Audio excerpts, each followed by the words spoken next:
পাকিস্তানের পাঞ্জাবের বাতাসের মান ক্রমেই খারাপের দিকে যাচ্ছে। টানা চতুর্থ দিনের মতো বিষাক্ত ঘন ধোঁয়ায় ছেয়ে গেছে পাঞ্জাবের রাজধানী লাহোর।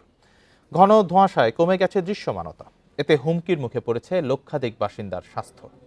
এয়ার কোয়ালিটি ইন্ডেক্স 577 নিয়ে বিশ্বের সবচেয়ে দূষিত শহরের তালিকায় দ্বিতীয় স্থানে রয়েছে পাকিস্তানের লাহোর। টানা চতুর্থ দিনের মতো বিষাক্ত ঘন ধোঁয়ায় ছেয়ে গেছে পুরো শহর। ধোঁয়াশার কারণে নির্দিষ্ট দৃষ্টিসীমার মধ্যেও সবকিছু ঠিকঠাক দেখা যাচ্ছে না।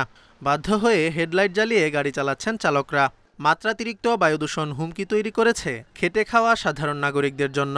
বিশেষ করে প্রতিনিয়ত এই বিষাক্ত ধোঁয়ার সংস্পর্শে আসা মানুষদের স্বাস্থ্য ঝুঁকি নিয়ে সতর্ক করেছেন চিকিৎসকরা।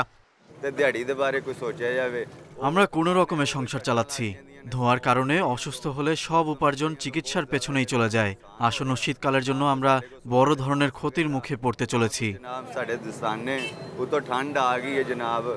বিষাক্ত ধোঁয়ার কারণে বাইরে বের হওয়া কমিয়ে দিয়েছেন অনেকেই, কিন্তু অনেক শ্রমিকের জন্য এমনটি করা সম্ভব নয়।